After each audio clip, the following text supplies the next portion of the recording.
The time has come. A decision has been made. We created a protest, and it's our responsibility to keep it going. Nothing has changed in here. We've been treated like animals. The October strike was not enough. Our actions needs to speak louder. We will not be fooled by the British and their empty promises. Not this time. No, Bobby. Not this time. This act will echo across all corners of the world, galvanizing our brothers and sisters here and abroad to take action. Last time we got too emotional. This time, we'll do things differently. We each start 2 weeks apart. No sentiment can stand in our ways to achieve our goals. The Republic of Ireland. For the Republic.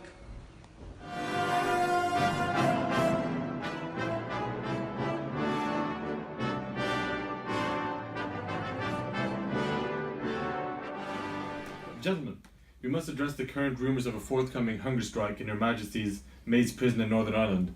In addition, we must formulate Her Majesty's position on the issue. Indeed. Now, what is it trying to achieve through the hunger strike?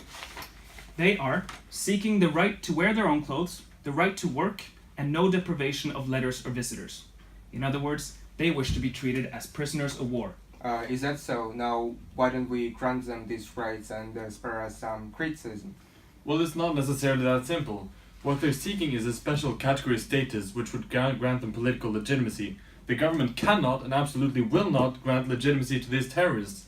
We cannot let the IRA spread fear and chaos through our civilian population. Are we correctly identifying these prisoners as terrorists?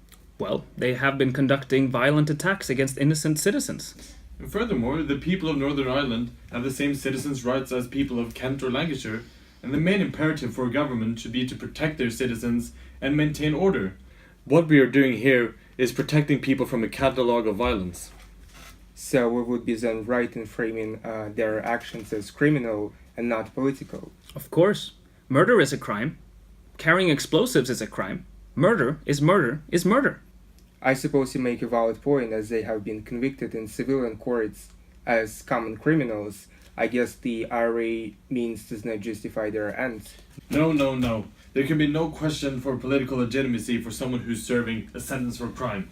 Crime is crime is crime. It is never political, it is crime. Yes, these IRA terrorists are not heroes, they're criminals. They're not agents of political change, they are the enemies of it. Then we are in agreement. The government will not yield to any hunger strike, and I guess we should not show any signs of giving legitimacy to terrorists.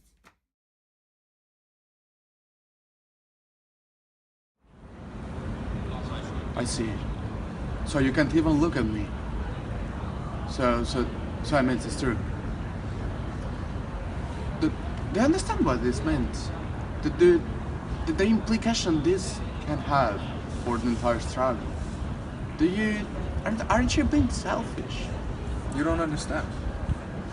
There's no other way. This has to be done. There are other options, Bob. You're not thinking clearly. People are out there on the streets, putting your name on the ballot. You're standing for elections for the British Parliament under the label anti-age movement. You can still make a difference on it. You can rely on the political system. It doesn't have to come down to this. Father, you know better than this. This system won't allow any political change from within. The political soldiers, to give life a pulse, you need those. You need the revolutionaries, a direction. You should know. You're a veteran of the Royal Navy, for God's sake. What did that give you? Where's your freedom?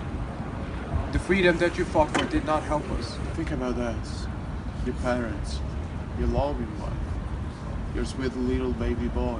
This is not. We're good Catholics. This is wrong. You raised me like a man. You raised me to take responsibility. And this is exactly what I'm doing. We are neither criminals nor terrorists.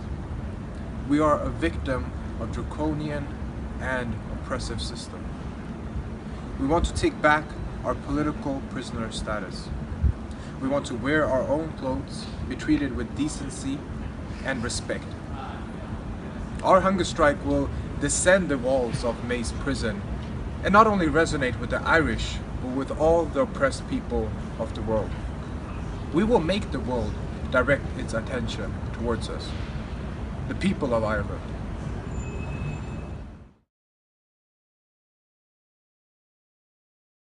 The British media painted the end of the strike as a win for Prime Minister Margaret Thatcher, and the hunger strikes provided more ammunition for the press to attack the IRA and defend the British government's policy in Northern Ireland. At the same time, however, the press also began to critically explore the impact of the strikes on the Irish public, and, in turn, introduced an Irish voice into the British media's coverage of the Troubles, in a way that bombings and other forms of sectarian violence did not. Many portrayed the hunger strikers as both cold-blooded terrorists and victims of the IRA themselves, effectively bringing the rationale and effectiveness of the protest into question. Nonetheless, the British press sought to undermine the political significance of the hunger strikes, using them to further vilify the IRA. So-called H-Block terrorists gained little sympathy, and reports soon returned to the effects of the violent campaign on the British mainland. Sir, the news of the prisoners' hunger strike is dominating the media, and I'm afraid that the widespread attention they're getting is creating international sympathy. Also, the press might be helping the convicts by creating myths of martyrdom. How do we respond to this? Not to worry, we can immediately begin constructing counter-narratives. Alright, what do you want us to emphasize? Well, first, I want to stress that the martyrs in this case are not the IRA, it's their victims. Second, we must add that Her Majesty's government is fully determined to protect all citizens, and in doing so, we have the full support of the population and the House of the Commons. But what about the election of Bobby Sands for MP? How do we respond to that? While we need to downplay the significance of this event, we should not reject it completely. His election will not change our position against the IRA. The election of Bobby Sands shows the current division within Northern Ireland between the IRA and the population. Won't we suffer a huge political defeat by giving political legitimacy to Bobby Sands? No. This is exactly what we want.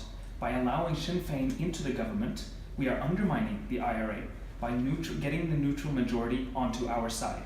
We make them play by the rules. Our rules. Thanks, sir.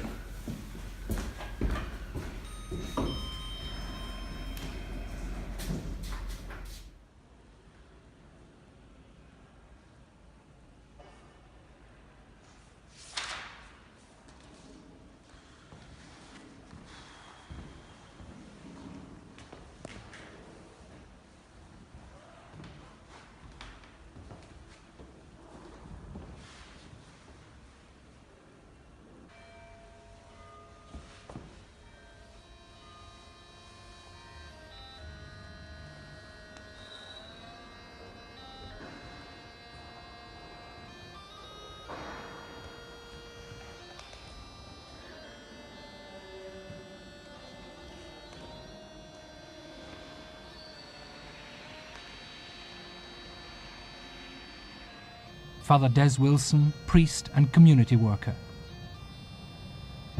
Well, I can see things developing in this way that I would be very surprised if this doesn't mark the beginning of the end of English rule in Ireland. The people were never, I think, as quietly angry. I've never seen anything like it. And vast numbers of people who never would have come out in any demonstration or have been out on the streets. People who always fought shy of all kind of political demonstrations were so angry at what the English government did on us and on my neighbours that they came out in the streets in vast numbers and let nobody underestimate the effectiveness of that. That the people are grimly determined that the English have played their last trick on us, and I think the people in the rest of Ireland should join us in making sure that that is so. Can you see a resolution of this issue? Yes, I can. The English must get out. The news of Bobby Sands' death was met by public outrage at home and abroad. Petitions against the British government were drawn up in Denmark, France and the United States. Sands became the focus of a mural in Cuba, and the street on which the British embassy was located in Tehran was renamed in his honour. Around the globe there was widespread condemnation of the decision to allow an elected member of the British Parliament to starve himself to death over wearing his own trousers. Both the British press and the government, however, dismissed the uproar as the result of IRA propaganda. Gentlemen, there's just been another attack by the terrorist scum. 5 of our boys have just been murdered by the IRA at South Armagh. This is getting out of hand. Ever since this bloody hunger strike started, I've been getting the international press up my ass, and there's been rioting across the province every time one of these so-called martyrs die.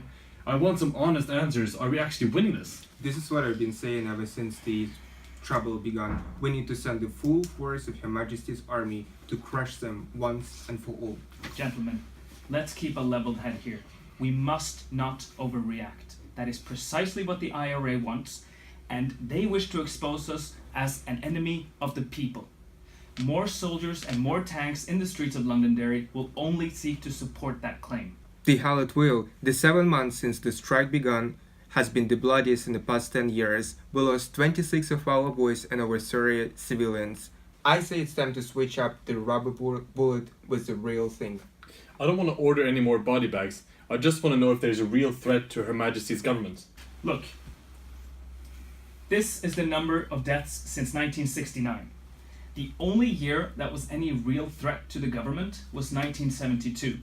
Since then, we have learned to control the violence, and since 1976, the IRA has clearly lost their edge.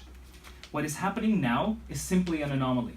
We are currently in a very strong military position, and what we need to do is continue our policy of protracted, low-casualty counterinsurgency. Nonsense. We are losing this battle, and the only thing you do is pretending that nothing is happening. We can't afford giving to their demands. The amount of media attention given to the hunger strike has strengthened the position of the IRA and weakened the position of the government. No, I see what you mean. This is a symbolic protest. It is merely a drop in the larger game that we're in control of.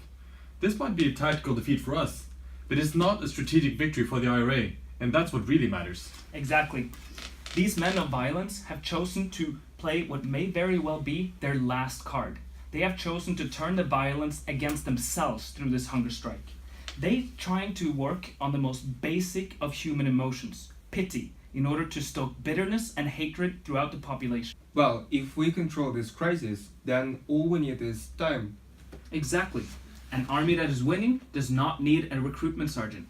Splendid. Her Majesty's government will prevail.